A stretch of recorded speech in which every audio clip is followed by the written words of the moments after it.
presentación es compartir una experiencia de práctica que fue interesante en un contexto bastante también interesante y bueno, voy a proceder a la presentación de los participantes de esta exposición, de esta charla. Voy a comenzar por la persona que está aquí a mi derecha, Gonzalo Allende. Él es profesor de educación media con mención en lengua y literatura, licenciado en educación y licenciado en lengua y literatura, con mención en literatura de la Universidad de Chile.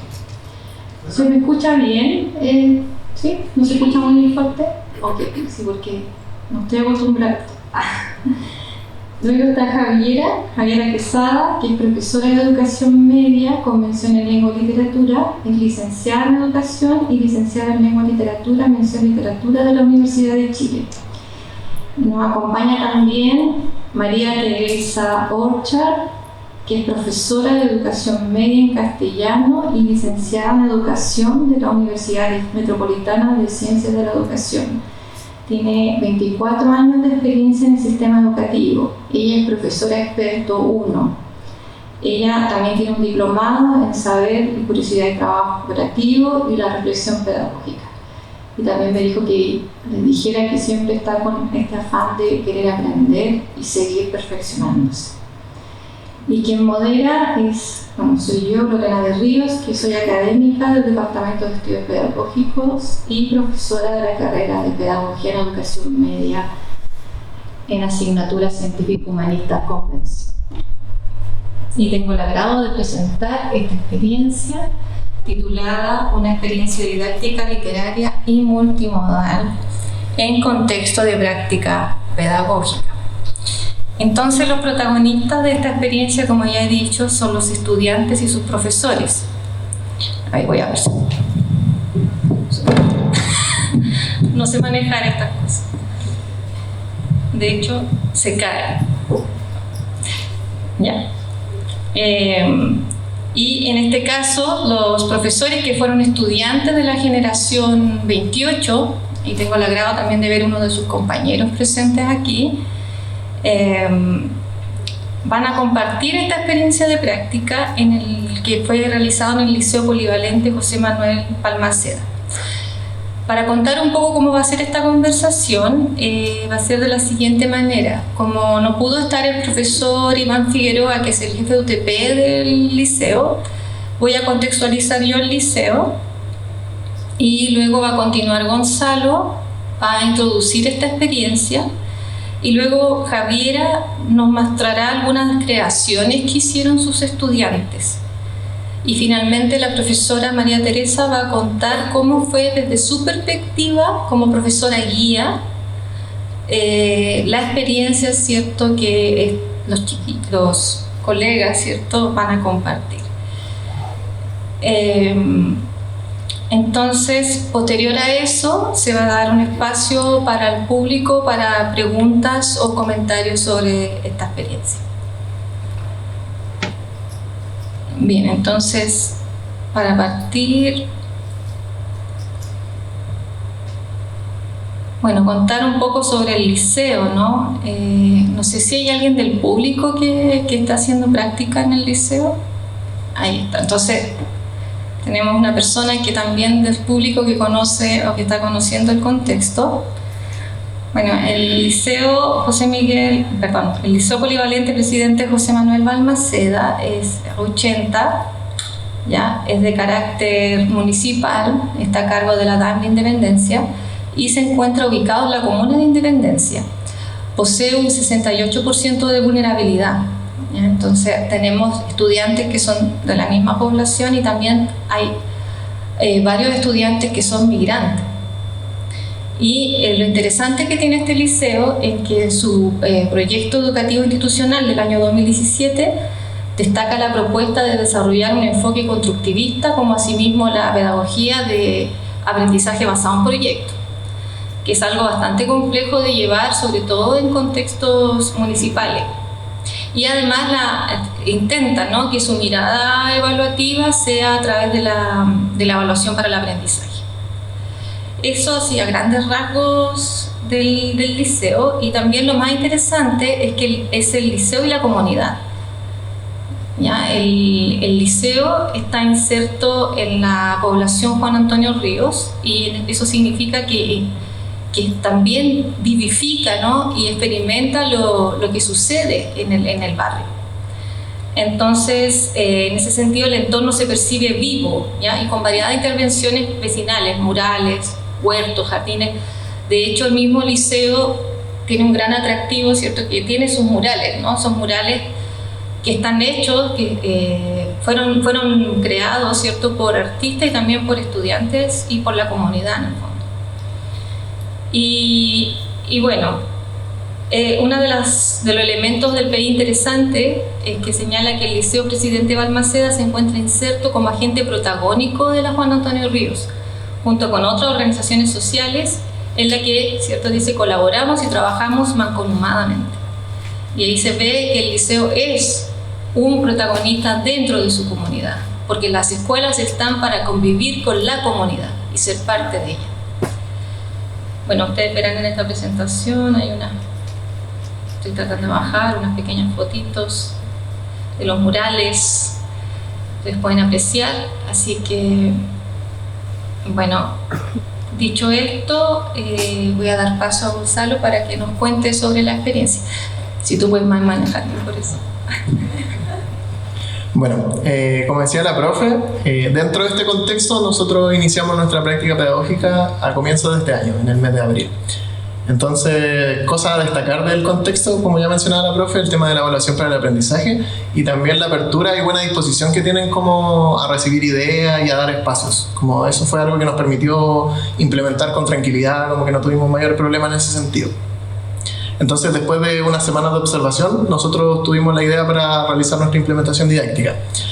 Para esto voy a presentar primero unas características del curso en el cual implementamos, que es un curso del nivel segundo medio, el segundo medio B del liceo.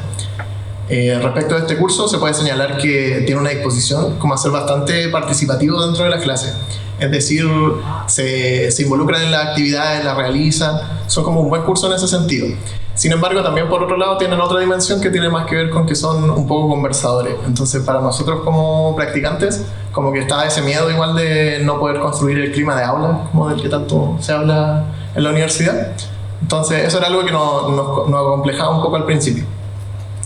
Sin embargo, nos quedamos con la parte de que son bien abiertos y receptivos. Entonces, con eso teníamos como un buen terreno donde realizar actividades y plantear cosas. Otro elemento importante a destacar sobre el curso es que notamos una poca autoestima con respecto a la habilidad de escritura. Es decir, había muchos estudiantes que se sentían como incapaces de realizar escritos largos o de plasmar sus ideas como dentro de un texto. Entonces tenían como una baja autoestima, cosa que nosotros intentamos considerar en nuestra propuesta también. Entonces, con esto dicho, creo que podemos pasar al profe. La intención que tuvo, o el sentido pedagógico de nuestra propuesta, fue ir desde una experiencia literaria hacia una experiencia de escritura, entendiendo que estos dos ámbitos se relacionan simbióticamente, pues entonces se relacionan. Por eso, la intención fue construir a la escritura como un problema existencial y de conocimiento para los estudiantes, es decir, que fuera algo propio de su experiencia cotidiana. La idea era que ellos se sintieran primero capaces de desarrollar la escritura y luego con la necesidad de hacerlo, es decir, que tuviera sentido para ellos realizar un escrito, que no fuera como una tarea nomás del colegio. Aquí se ve también, pásanos, profe, como se fue construyendo a medida de la práctica, también con las ideas previas que traíamos, pero con los aprendizajes que íbamos trayendo o que íbamos experienciando en el contexto, lo que es como nuestro posicionamiento, nuestros principios que sacamos de aquí. El primero, como sale ahí, es el tema de la interpretación y el goce estético como un elemento fundamental de la lectura. Esto porque nosotros creemos que propicia el análisis y la reflexión sobre los textos y no la búsqueda como de un significado correcto sobre estos mismos, como de qué se trata el texto, sino como poder recorrerlos como la literatura como un objeto vivo y no como algo estático, sino que se puede poner en juego y dentro del aula aún más. El segundo punto de nuestros principios tiene que ver con la escritura como un proceso que consta de etapas recursivas. En esto nos basamos en lo que vemos en la universidad, que fue principalmente el modelo de Didactex, considerando 4 fases, como de acceso al conocimiento, planificación, escritura y revisión. En términos sencillos, va como desde partir desde los conocimientos previos, también la investigación que se puede hacer sobre el tema, luego planificar, luego escribir y luego revisar errores tipográficos o ortográficos, ese tipo. Entonces, esto por una parte, y el otro dimensión importante, lo que tiene que ver con la actividad humana y contextualizada. Entonces, esto nos parece relevante porque consideramos que se releva como la función pragmática de la literatura, o sea, de la escritura, entendiendo que es algo que tiene un sentido, que va a ser leído por alguien y que eso es lo que le da sentido de alguna manera a la práctica de escribir. El tercer principio que destacamos al momento de generar esta propuesta es el espacio que tiene que tener la clase de lenguaje. Para nosotros, con la experiencia que tuvimos, vimos el potencial que tiene la clase de lenguaje para ser un espacio de expresión para los estudiantes. Esto se relaciona con el primer punto que habíamos mencionado, que es el tema de vivir la literatura. Es decir, no como algo ajeno, sino como parte de las propias experiencias cotidianas de los estudiantes. Entonces eso, también creemos que es relevante este último punto porque muchas veces dentro de las clases se reduce el espacio de lenguaje a los contenidos o a las cosas que se suelen pedir en las pruebas estandarizadas, y creemos que se pueden dar espacio a otro tipo de experiencias, que es como la nuestra en este caso. ¿Sigue, corazón? Ya, respecto a la secuencia, nosotros desarrollamos una secuencia en la que abordamos textos situados en un contexto temático. Este contexto correspondió al tema del viaje como un espacio significativo y recurrente dentro de la literatura. Este tema forma parte del currículum nacional de segundo medio, y nosotros lo tomamos e hicimos ciertas adaptaciones para que funcionara en el contexto del curso. Parte de estas adaptaciones consistió en dividirlo en 3 subtemas. Entonces tenemos el gran tema del viaje y lo dividimos primero en viaje cotidiano, que tiene que ver con el viaje dentro de la ciudad, viaje micro, ese tipo de cosas. Y partimos por ahí porque quisimos partir por algo que los chiquillos y las chiquillas experimentaban cotidianamente, pues decir, ellos van al colegio en micro o van caminando al colegio, pero pasan por el espacio urbano. Entonces partimos por ahí, y de las conversaciones que surgieron de eso salió el siguiente tema, que fue el del viaje al sur, como oposición de alguna manera entre lo rural y lo urbano, y ese tipo de discusiones que surgieron naturalmente en el curso. Y por último, el tercer subtema, que fue el de el viaje a lugares inhóspitos, que tiene que ver con la introspección, la soledad que permiten esos lugares, entendiendo los lugares inhóspitos como aquellos donde el ser humano no puede habitar de manera tan sencilla, como puede ser un desierto o cordillera, cosas así. Entonces, con estos subtemas desarrollamos una metodología de trabajo que consistía en primero presentarlos, indagando en los conocimientos previos que los estudiantes tuvieran sobre dichos viajes, es decir, preguntando qué es para ellos, por ejemplo, un viaje en la ciudad, qué experiencias han tenido, ese tipo de cosas. Entonces, con esto construíamos una definición conjunta, grupal al curso, de lo que significa ese viaje, y conocíamos el tema de alguna manera, tanto los estudiantes como nosotros como profesores. El aprendizaje que queremos relevar de esta parte es que es necesario construir un conjunto compartido por todo el grupo curso para poder desarrollar una especie de comunidad de lectura, es decir, que hayan significados personales de lo que significa cada viaje, pero también un espacio de diálogo común para poder desarrollar lectura y escritura posteriormente. Una vez que teníamos este contexto compartido inicial, pasábamos a abordar un texto literario para cada subtema. En el caso del viaje cotidiano vimos una crónica sobre la guerra de la venta del agua en el metro de Santiago, del autor Richard Sandoval. En el caso del viaje al sur vimos Trenes de la noche, del poeta chileno Jorge Teillier. Y para lugares inhóspitos vimos el cuento Lugares de Griselda Gambaro. La forma de trabajar estos textos que queremos relevar como elemento importante para esta charla es que los intentábamos abordar desde 2 principios, que es la multimodalidad y el apelar a los intereses y conocimientos previos de los estudiantes. Entonces, la integración de los textos, que esto para nosotros es la multimodalidad, integrar texto en un sentido amplio, es decir, no tan solo circunscrito a la palabra escrita y al formato libro, sino entendiendo lo literario, incluyendo todas las expresiones culturales que pueden ser codificadas y decodificadas por los sujetos que participan en la cultura, y entendiendo también a los estudiantes como sujetos que son parte de una cultura y que participan en ella, creando y leyendo. Entonces, con esto lo que intentábamos apelar era a la diversidad tanto de modos de entender, es decir, sabemos que hay estudiantes que responden más a medios audiovisuales, a medios auditivos, otros que son más visuales, entonces podíamos con esto atender a la diversidad y además entender que hay diferentes formas de construir significados, sobre todo en una sociedad como la actual, donde los elementos multimodales están por todas partes. Nos enfocamos en la relación entre imagen y texto, sonido y texto, y distintas cosas de ese tipo. Entonces, aquí tenemos un ejemplo de cómo abordamos el texto de Teillier. Este es el fragmento final. Entonces, nosotros diseñamos un video que consta con música y audio de de este poema. Ha terminado el verano. Regreso a la ciudad como tantas otras veces en el sudoroso tren de la tarde. Ha terminado el verano, no sin antes marchitar con sus manos polvorientas los girasoles, no sin antes resecar los cardos que crecen contra los rieles. A la ciudad debía acompañar el viento del sur, el viento que barre con cardos y girasoles, el viento que siempre tiene la razón y todo lo torna vacío, el viento. Todo empieza a quedar en penumbras, el viento apaga la luz de los últimos girasoles, todo está en penumbras.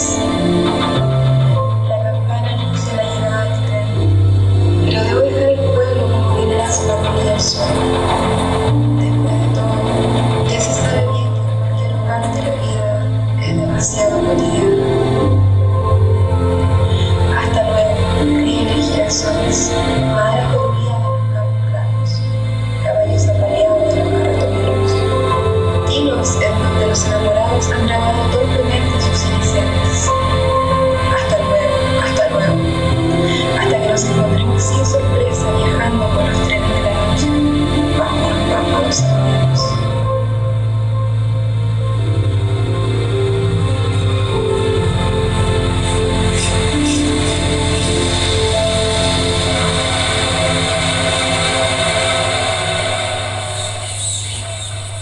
Ya. Este fue el fragmento final que leímos del poema y esto lo vieron también los estudiantes y en base a esto hacíamos la clase de alguna manera. Entonces, esta aproximación nos permitía, como decía antes, apelar a diversos modos de recepción por parte de los estudiantes. Pues está por una parte lo visual, que intentamos poner imágenes de ciertas palabras que quizás los estudiantes no conocen, en vez de hacer como un glosario, como se suele hacer a veces, está como la imagen directa de lo que está refiriendo el poeta. También el sonido, la música. No sé si se nota, pero el motivo musical que utilizamos para la música es de Tren al Sur, de Los Prisioneros. Entonces, dentro de las clases anteriores habíamos trabajado con la música de Tren al Sur para empezar a introducir hacia ese tema. Entonces, esa fue como la forma que teníamos de abordarlo, la lectura dentro del aula, es decir, tratar de acercar los textos a los estudiantes para que ellos tuvieran un contexto de lectura, que no les llegara como un texto de la nada y que lo tiene que leer porque sí, sino que intentábamos que fuera interesante para ellos y una experiencia también estética, como decíamos antes en los principios. Entonces, paralelo a esto y pasando al último punto de la secuencia, es que también realizábamos talleres de escritura todas las semanas, es decir, a la vez que estábamos leyendo, son 3 clases a la semana de lenguaje, entonces 2 correspondían a lectura y los días jueves correspondían a un taller de escritura que realizábamos a veces en la biblioteca o a veces en la sala. En este taller la idea que perseguíamos era, en primer lugar, que hubiera una coherencia entre lo que le íbamos a exigir al momento de la evaluación sumativa y lo trabajaba en las clases, es decir, que la escritura estuviera siempre presente, pues que no fuera solo al final del proceso, sino que fuera progresivamente avanzando. Y en segundo lugar, como digo ahora mismo, el acercamiento progresivo a la escritura, comenzando por desafíos menos imponentes que la escritura de un texto completo. De esta manera, los estudiantes que tuvieran mayores reticencias o dificultades para escribir podían ir enfrentando de a poquito estos temores, con apoyo de nosotros obviamente, y ir avanzando de a poco con tareas pequeñas. Y además estas tareas que hacíamos eran ejercicios de escritura creativa que después les podían servir para su trabajo final, es decir, ellos los podían integrar si es que les parecía que les eran útiles.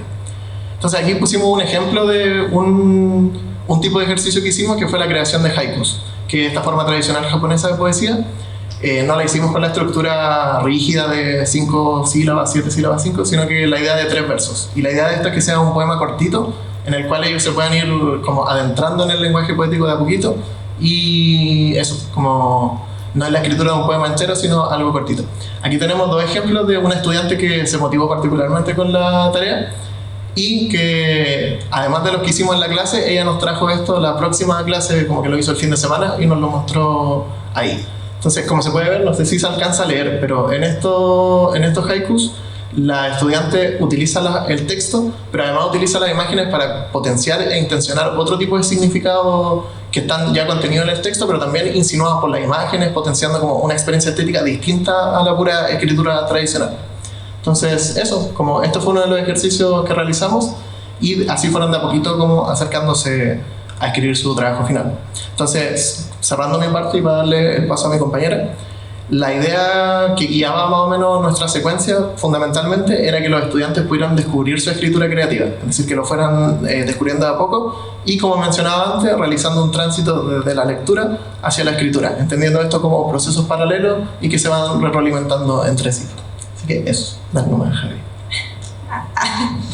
Bueno, considerando todo lo anterior, todo lo señalado por mi compañero, el proceso finalizó con la concretización del proyecto de escritura, que era el trabajo final, el que iba a ser la evaluación con nota al final. Estos tuvieron resultados que la verdad superaron nuestras expectativas, a pesar de que estas eran bastante altas, en relación fundamentalmente con el compromiso experiencial que ellos tuvieron y que demostraron, y también emocional. Bueno, así recibimos diversos escritos, recibimos crónicas, cuentos, poemas, enmarcados todos ellos en el tópico del viaje literario. Se abordaron las temáticas del viaje cotidiano que estuvimos trabajando en las clases, la temática del viaje al sur y también del viaje inhóspito. A continuación les voy a mostrar fundamentalmente 3 trabajos. ¿Ya? ¿Puede continuar? Voy a mostrar una crónica de un estudiante que se llama Ángel Rivas, también un poema de un estudiante llamado Rodrigo Pozo y un cuento de una estudiante llamada Luna Fernández. El primer texto se llama Rumbo a una nueva vida. Este texto consiste en una crónica que tiene como tema fundamental el viaje al sur de un estudiante venezolano. Acá se cuenta el viaje de migración de Venezuela a Chile, ¿ya? Lo voy a leer, no sé si se ve bien, pero igual lo voy a leer.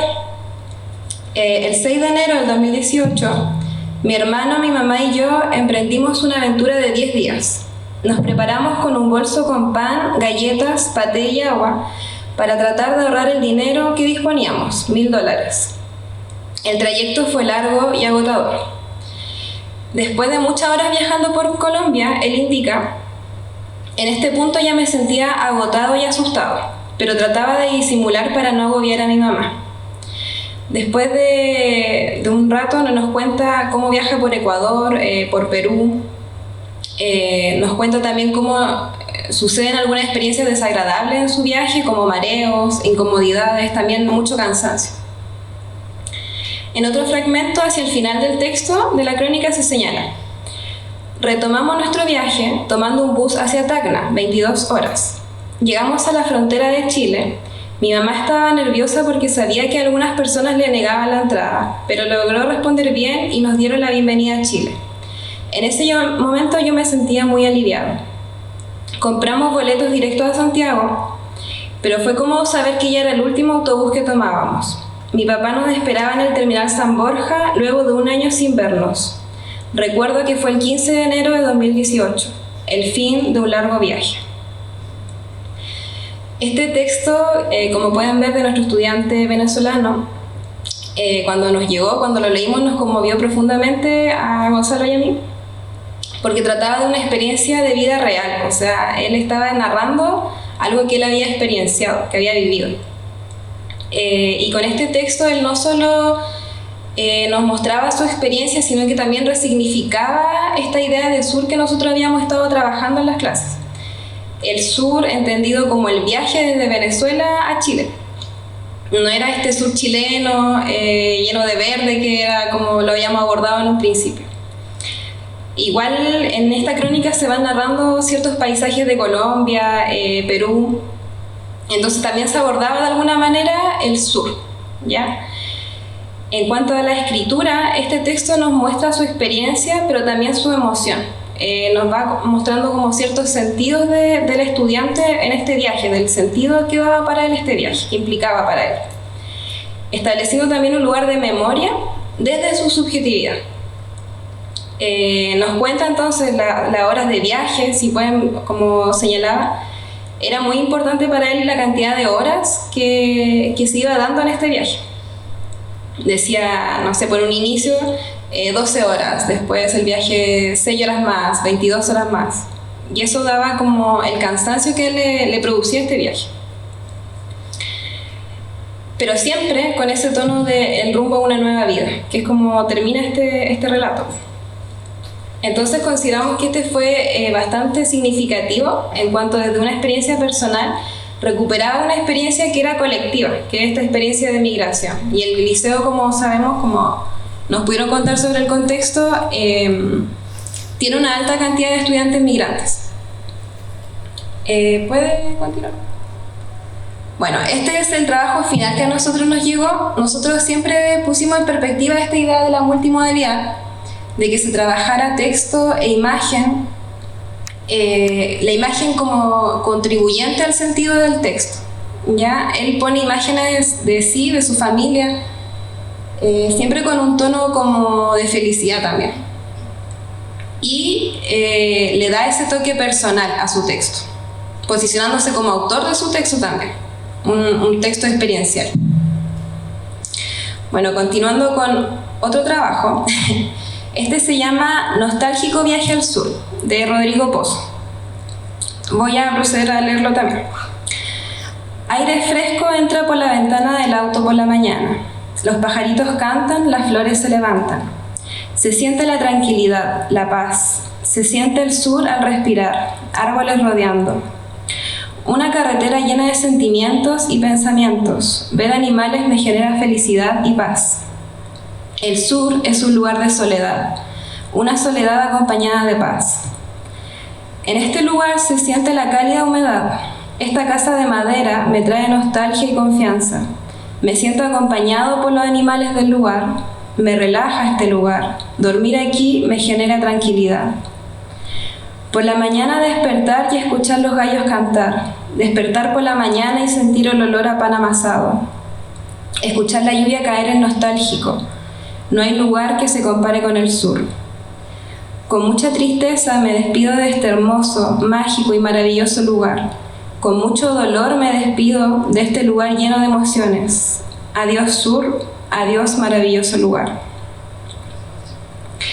Bueno, este texto también nos conmovió cuando lo leímos. Creemos que es bien representativo de esta relación lectura-escritura que nosotros estábamos tensionando en nuestra secuencia. Fundamentalmente porque se puede ver cierta inspiración en el poema de Los trenes de la noche de Jorge Teillier, en donde hay un viaje al sur y luego un retorno. Esta despedida, ¿cierto? Adiós sur, adiós maravilloso lugar, suena al hasta luego que sonaba de Teillier. Y nuestro estudiante conforma su propia escritura inspirado temáticamente, abordando el sur chileno y también la nostalgia como motivo literario. Esta nostalgia que abordamos en clases y que se podía ver también como en el texto de Teillier. Nuestro estudiante con esto conectó con un lenguaje poético y logró la construcción de imágenes poéticas y también de sentidos. Bueno, también como señalaba mi compañero, durante la secuencia, los días jueves realizábamos un taller de escritura en donde habían diversas actividades para ir tomando más confianza en la escritura e ir soltando la mano. Una de ellas era una actividad de definiciones poéticas.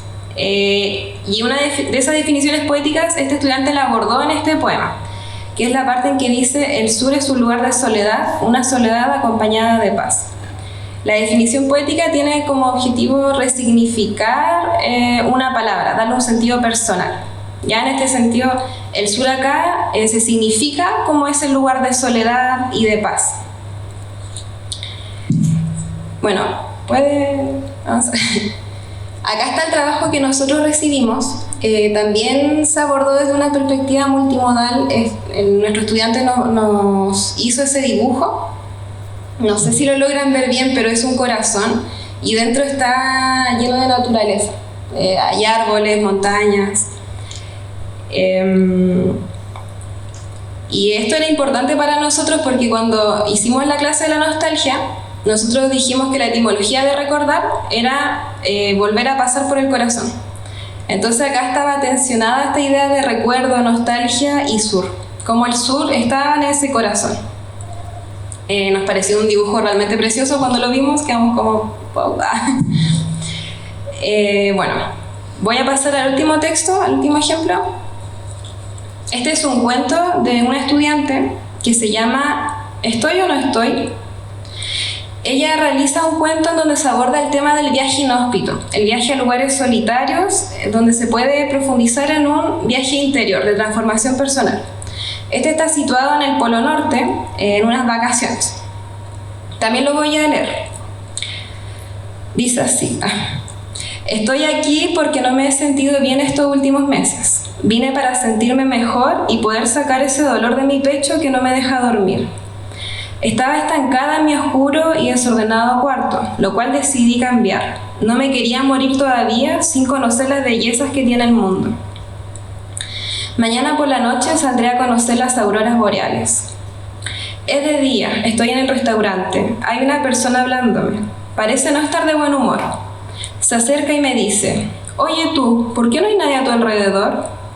Pero no hay respuestas, solo hay un vacío llenando la habitación. Y me pregunto: ¿por qué no hay nadie a mi alrededor? ¿Por qué estoy sola? Y le digo: porque no quiero que esté nadie a mi alrededor. El señor se echa a reír sin ninguna razón, y yo quedo pensando: ¿por qué estoy tan sola? ¿Me moriré sola? Mi vida no puede ser así. Me levanto y empiezo a ver todo negro. Parece ser otro ataque de ansiedad. Me quedé dormida. Ya era hora de ir a conocer las auroras boreales. Nos fuimos a un lugar más alejado de la población. Llegamos, dice una voz que me despierta. Estoy tan emocionada. Tenía miedo de que otro ataque de ansiedad se aproximara y arruinara el momento tan bonito que estaba teniendo.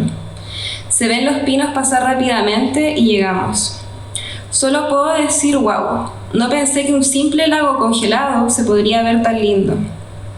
La luna está llena y se refleja en el cristal del lago. Esta vez, la noche cambió mi día para bien.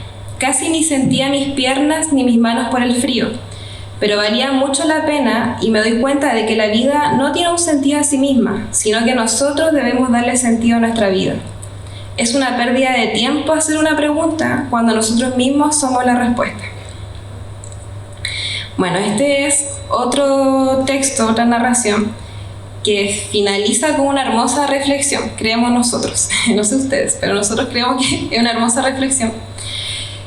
Acá se desarrolla el tema del viaje inhóspito, en donde se utiliza el cuento para transmitir algo muy cotidiano y humano, que es como esta idea de la angustia, la ansiedad y también la soledad. Se muestra toda una experiencia de viaje de transformación a partir de reflexiones auténticas sobre su existencia y también un posicionamiento sobre esta idea de que es una pérdida de tiempo hacer una pregunta cuando nosotros mismos somos la respuesta. Al final, el posicionamiento de esta narradora, ¿cierto? Y se expresa entonces desde este relato tan personal, tan auténtico, problemáticas humanas, muy humanas, como la ansiedad o la soledad, que eran aspectos que a esta estudiante en particular las tenía muy presentes durante las distintas actividades que desarrollábamos. Y es importante esto, lo consideramos tan significativo en cuanto nos permite vislumbrar toda una parte de su mundo interior, del mundo interior de esta joven de segundo medio, ¿ya? Y ella también se inspira en un cuento que fue leído en clases, este cuento llamado Lugares, en donde un sujeto se va a un desierto y experimenta todo un viaje interior, pero también está inspirada por Tellier en relación con el viaje al sur. De hecho, esta idea de los pinos van pasando también era una imagen que estaba en los trenes de la noche. Se aborda esta idea del viaje al sur y aparece la naturaleza como algo bello, algo sanador para la narradora. Si puede, profe, continuar. Ya, este fue el texto, no, más adelante. Ese fue el texto que nosotros recibimos, lo que yo leí fue un fragmento, ¿ya?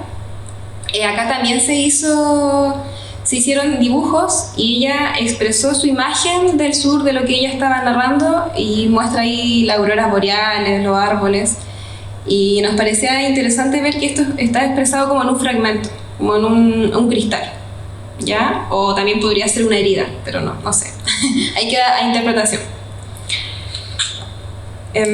Se puede ver entonces este trabajo con la imagen. Bueno, estos 3 trabajos que vimos son una parte de todo de muchos trabajos que nos llegaron, prácticamente todo el curso nos entregó su trabajo y todos fueron igual de maravillosos y emotivos y muy personales también, ¿ya? Y estos fueron el fruto de todo un trabajo de lectura y escritura realizado en clases. No fue algo que fue entregado así como ya vayan a la vida, escriban un texto creativo, sino que fue un proceso. Y fue muy significativo tanto para los estudiantes como para nosotros como profesores de formación. En primer lugar, porque se dio un espacio para que los estudiantes pudieran pensar y experimentar la escritura como un medio de expresión, como una instancia para explorar su creatividad, además de conocer los distintos productos literarios que estuvimos abordando en las clases y que permitían conectar con su experiencia e imaginación. También permitió que abrieran un poquito de ese mundo interior de estos jóvenes, también su emocionalidad y sus experiencias. Y lo que nos parece más importante es que ellos se pudieron ver a sí mismos como autores y autoras, en donde pasamos de estudiantes que en un inicio no escribían en absoluto, o muy poquito quizás, o no mostraban que escribían en sus casas, muchas veces considerándose incapaces o sin disposición, terminaron escribiendo textos como estos, como los que les mostramos, y descubriéndose a sí mismos en la escritura. Entonces la escritura para ellos fue significativa y tuvo todos los retos asociados a ello. El bloqueo, a veces nos decían como yo no puedo escribir, no sé qué escribir, así. Pero tenían el apoyo constante de nosotros como profesores, de los 3 profesores, y constantes retroalimentaciones, que eran personalizadas. También en algunos casos los vimos empoderarse con la escritura, haciendo la parte de su modo de expresión, tanto como podría hacerlo la música, por ejemplo. Ellos escribían más allá de las clases, a veces nos llegaban, una clase después llegaban mostrándonos sus poemas que habían hecho en sus casas, y como que se motivó un proceso que estaba en ellos, pues no es como que nosotros fuimos y le entregamos algo, sino que estaba en ellos, pero fue potenciado. Y así como fue una experiencia significativa para ellos, también lo fue para nosotros, en cuanto nos enriquecieron tanto profesionalmente como humanamente. Nos compartieron sus experiencias, sus emociones, y esto nos permite reflexionar sobre cómo el abordar los aprendizajes conectando con las experiencias de los estudiantes nos impacta como docentes. Esto nos permite aprender sus experiencias de vida, sus reflexiones tan importantes como las que nos mostraba esa estudiante. Y todo esto le da un sentido a nuestra labor docente, en específico en el área de lengua y literatura. Y también nos permitió disfrutar de la creatividad de ellos, de sus textos. Por último, quiero señalar la importancia de poder trabajar en un contexto en el que haya espacio para estas metodologías de enseñanza, avanzar hacia esa evaluación para el aprendizaje, disminuyendo la presión, el espacio que nos impulsa a trabajar desde estas pruebas estandarizadas, ¿ya? Que presionan a los estudiantes, presionan a los profesores. En cambio, en este contexto nos permitía como abordar esta experiencia más significativa de aprendizaje. Bueno, con esto quiero finalizar y darle la palabra a nuestra gran profesora guía, que apoyó todo nuestro proceso. Muy buenas tardes a todas y todos y todes. Bueno, contarles mi experiencia como profesora guía. Contarles que los chiquillos empezaron conmigo, bueno, se dio una modalidad bastante especial. Ellos hicieron clases en conjunto a segundo medio y cuarto medio. Entonces eso también es una experiencia distinta. Generalmente los practicantes están solos con un curso, ¿cierto? Y no se dividen y no comparten. Entonces yo creo que para ellos fue como un ensayo de lo que venía. Porque de hecho, no sé si les contaron, pero ellos están trabajando ahora actualmente en el establecimiento. Entonces, la forma de trabajo, como señaló recién Javiera, viene como anillo al dedo al liceo. Nosotros trabajamos de manera colaborativa, cooperativa. O sea, los profesores de lenguaje, hacemos planes de aprendizaje y ellos vinieron como a encajar en esto. Ahora, ¿cuál es el aporte para mí como profesora guía de ellos? Yo creo que aprendí tanto como los estudiantes. ellos vinieron a refrescar, ¿cierto?, lo que estábamos haciendo. Lo importante también es que el liceo, el foco no es el contenido, sino la habilidad. Entonces, también trabajamos con objetivos priorizados, porque si ustedes saben, bueno, muchos de ustedes están en lengua y literatura, van a ser profesores de lengua y literatura a lo mejor, sabrán que esta área tiene una gran cantidad de objetivos. Y en este caso, gracias a la pandemia, yo creo que gracias a la pandemia, lo único que podemos dar gracias es que disminuyó la cantidad de objetivos que tenía nuestra área y tomó como lo esencial. El trabajo que yo observé en Gonzalo y Javiera, creo que es lo que debería hacer cualquier estudiante, profesor, viejo, vieja, la vieja de castellano, que es el tema de retroalimentarse de lo que los estudiantes necesitan. En este caso, ellos estuvieron observando, como bien dijeron antes, y se dieron cuenta de que hay lo que es la escritura, siempre hay temor en los estudiantes, porque es como la pintura. Yo no sirvo para pintar, algunos sí. Entonces, se da esto mismo en el campo de la escritura. Algunos sienten que no pueden escribir, o que para escribir hay que ser poeta, escritor. Entonces, eso mismo pasa en las otras áreas. En el caso de la lectura, eso no se da, ¿cierto? Todos leemos y todos sentimos que podemos leer. En el caso de la escritura, se sienten algunos como, de alguna forma, marginados con ese proceso. Entonces, en ese sentido, ellos supieron primero leer a los chiquillos y chiquillas, saber las necesidades que ellos tenían, partir con los intereses también de ellos para involucrarlos en lo que es la escritura, que era como un gran desafío. O sea, la escritura, ellos iban a pasar por la interpretación, etcétera, pero iban a llegar a la escritura, y ese era un temor que quizás muchos tenían, y como dijo Javiera, había momentos donde se bloqueaban, y también se habló de eso, que existe el bloqueo. O sea, no todos pueden escribir inmediatamente un cuento, una crónica. Otro aspecto que destaco, que además se involucraron en la corrección de los trabajos de otros. O sea, esa parte no la contaron, pero ellos, hubo una clase donde analizaron los trabajos de los compañeros. Fue como hicieron análisis interpretativo, bastante interesante. Y los otros se sentían orgullosos que estaban analizando su cuento, obvio.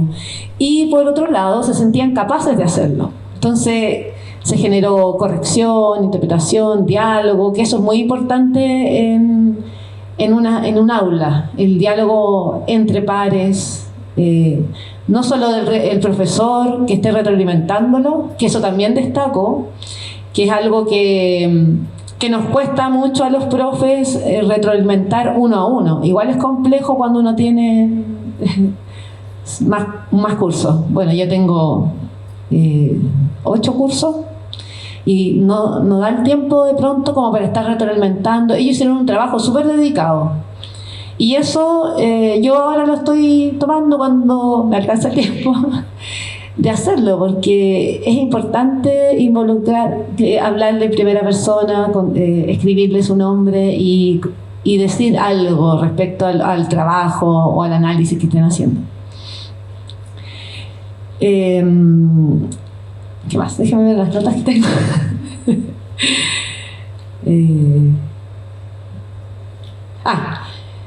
Bueno, el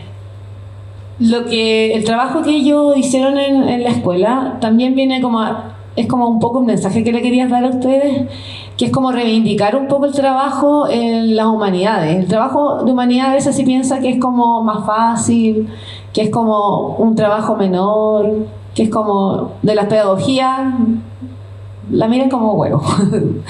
Entonces no, el trabajo que ellos hicieron fue muy riguroso, y eso tenemos que aprender todos los profesores, ser muy rigurosos, porque está en juego que un alumno quiera escribir, no quiera escribir, quiera expresarse, no quiera expresarse, y que, por ejemplo, Luna Fernández no haya escrito esa historia y que no esté dando un mensaje o transmitiendo lo que ella le está pasando. Entonces, nosotros como profesores tenemos que ver esta labor de profesor, sobre todo de literatura, de humanidades, que no porque piensen que es un trabajo menor, los trabajos van a ser de menor calidad. Ustedes vieron los trabajos, son de una alta calidad, porque implican además sacar el interior de los chiquillos y chiquillas. La mayoría de los trabajos, diría casi el 100%, eran biográficos. Tenía algún aspecto de su vida. Y por otro lado, ahí viene la parte que ellos también intencionaron, que fue el tema de lo multimodal, que bueno, ellos hicieron una rúbrica donde tenían que incluir ciertos dibujos, también la intertextualidad. Si ustedes se fijaron, también habían elementos que le sonaban a otros autores, porque claro, también estaba intencionada ese aspecto. Entonces, de alguna manera, la experiencia que yo tuve me llevó a muchas cosas, a repensar, ¿cierto?, una y otra vez, cada día, lo que uno está haciendo, la rigurosidad, el escuchar a los estudiantes, el escuchar al colega, el trabajo cooperativo, porque ellos trabajan cooperativamente, lo siguen haciendo aun cuando ya no tengan el mismo curso. Y eso es lo que se hace en nuestro liceo. Nosotros hacemos planes de aprendizaje. Bueno, a lo mejor no conocen el concepto de plan de aprendizaje, pero el plan de aprendizaje tiene un desafío cognitivo, tiene una ruta, y finalmente terminan con como decía, con el aprendizaje basado en proyectos, con un proyecto que es como este producto, por así decirlo, pero que está contextualizado. Y en ese sentido trabajamos así, y ellos no se sienten incómodos porque es algo que se está llevando a cabo. Hay elementos que yo rescato de Gonzalo y Javiera que lo estoy poniendo en práctica. Yo soy la practicante ahora de ellos, ¿no? Pero y eso tiene que ver también con que uno está abierto.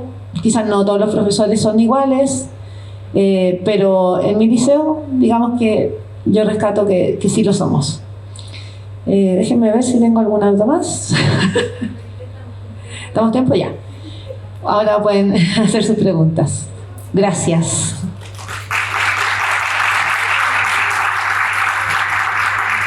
Bueno, quiero agradecer a los exponentes, especialmente también a la profesora Guía, que tuvo la gentileza también de compartir su experiencia como profesora con tantos años de experiencia y con todo lo que ella ha logrado también en su camino, como pudieron ustedes observar.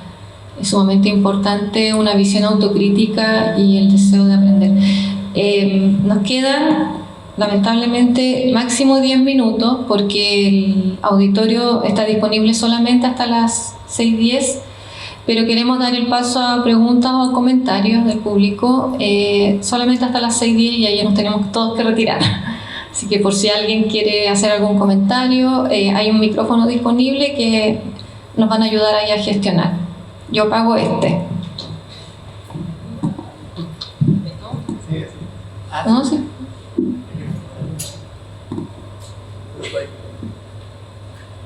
¿Verdad? Hay que contestar, no se puede pagar.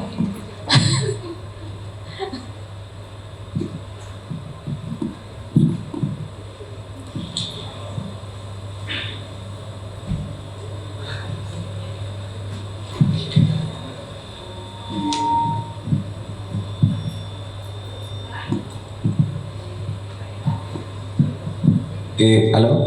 Bueno, primero saludar a las y los expositores y el expositor, y felicitar a Javiera y a Gonzalo, que además somos compañeros desde la licenciatura y ya están en su camino para ser profesores. Y quisiera preguntar básicamente qué ideas podrían tener de implementar estas experiencias multimodales y de didáctica literaria, quizás como más de producción en contextos que son más adversos que el liceo en el que estaban insertos ustedes. Eso, gracias. Dura la pregunta. La verdad es que nosotros, como durante la práctica y ahora, nos sentimos súper afortunados porque, por ejemplo, cosas tan sencillas como que el liceo tiene datas en todas las salas. Eso no es como algo que exista en todos los establecimientos y sin duda dificulta la labor, po. Sobre todo al momento de pensar la multimodalidad. Sin embargo, yo pienso así como desde mi nula experiencia, así como recién empezando a hacer clases, que creo que uno tiene que quedarse con los principios como que guían la labor. Es decir, hay cosas que de repente quizás por contexto no vamos a poder desarrollar, pero hay otros principios fundamentales como el hecho de escuchar a los estudiantes, de estar interesados por su experiencia, los conocimientos que ellos tienen, y también la idea de involucrarse como en los trabajos o en las cosas que les proponemos. Es decir, tratar de que el proyecto o la implementación que hagamos de clase sea resonante con cosas que a ellos les interesen dentro de su contexto. Entonces eso va a estar en cualquier contexto. Y bueno, por otra parte creo que también está el tema de la hora, todas esas cosas como difíciles después de implementar. No sé, pues nosotros hacíamos retroalimentaciones personalizadas para cada estudiante, leyendo su texto, haciendo un comentario, cosa que toma tiempo y que ahora que tenemos ya un poco más de horas, como que ya se empieza a ser más complicado y hay que ir como desarrollando formas de optimizar eso. Pero yo creo que es práctica nomás y lo otro, atender siempre al contexto. No sé si la profe quiere... ¿Sí? No, apoyando lo que dices tú, por ejemplo, una de las cosas que se hizo a comienzo de año fue el Día del Libro, ¿se acuerdan? Y se generó, justo hicimos una actividad que se llamaba Cadáver Exquisito y pusimos unos papelitos y los chiquillos tenían que armar sus poemas. Y sabes que ahí fue el momento, yo recuerdo que ahí fue donde ellos dijeron, ya, vamos a hacer, porque les gustó mucho. Entonces, como dijo Gonzalo, parte como por la observación y que tú te des cuenta que hay algo que a lo mejor hace un clic y ellos supieron leerlo, supieron decir esto es, y por ahí partió, de hecho si ustedes se fijan, los haikus fueron con diarios, con palabras, porque esa vez se generó muchos niños, de hecho no solamente ese curso, muchos niños quisieron hacer su poema pegando palabras y después hicimos como una ropa tendida y eso enganchó. Entonces es como dijo Gonzalo, hay que leer, hay que escuchar y de ahí va a salir alguna idea. Sí, y lo otro también, solo un detalle como con el tema de la multimodalidad, a mí me pasaba mucho que en la carrera cuando recién lo empezamos a ver, yo lo asociaba mucho como a lo digital, es decir, a Genial y Canva, como distintos recursos de video, edición, pero la multimodalidad tiene que ver con las formas de construir significados que son con distintos modos. Entonces hay modos digitales que suman a eso, pero también, no sé, un dibujo hecho en papel también es multimodalidad, utilizar recortes de diario, de revista también es multimodalidad. Entonces a veces también hay que entender que lo analógico también puede ser igual de válido que algo digital, como que para ser innovador no es necesario usar el último programa de inteligencia artificial, así como bacán, sino que a veces se puede recurrir como a otras cosas más chiquititas. Así que eso. Sí. Una sabia profesora de didáctica una vez dijo que hasta una prueba estándar, bueno, una prueba puede ser innovadora, así que al final es el sentido que uno le da, el sentido de la planificación que uno piensa en relación con un problema que uno pueda identificar. ¿Ya? Entonces eso, una prueba puede ser innovadora. Ella lo dijo. No sé si hay más preguntas.